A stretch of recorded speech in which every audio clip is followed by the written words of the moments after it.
le spectre de la lumière blanche. Il est composé de toutes les couleurs de l'arc-en-ciel. Et on l'appelle aussi le spectre du visible parce que la lumière blanche, c'est une onde électromagnétique qui est captée par notre œil.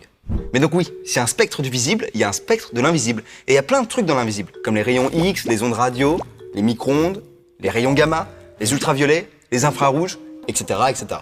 En parlant d'ultraviolets et d'infrarouges, c'est d'ailleurs eux les plus proches du spectre du visible.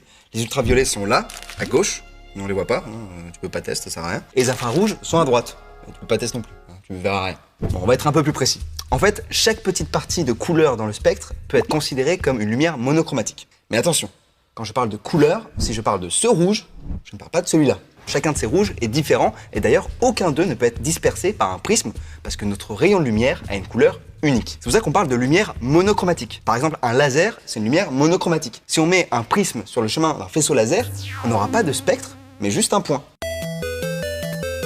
Et il faut savoir que chaque lumière monochromatique est associée à une longueur d'onde que l'on note lambda et qui s'exprime en nanomètres. La lumière blanche, elle a une longueur d'onde comprise entre 400 et 800 nanomètres. Ça veut dire, si on regarde notre spectre, que les ultraviolets sont en dessous de 400 nanomètres et les infrarouges sont au-dessus de 800 nanomètres. Comme ça, plus besoin de dire à gauche ou à droite pour se repérer.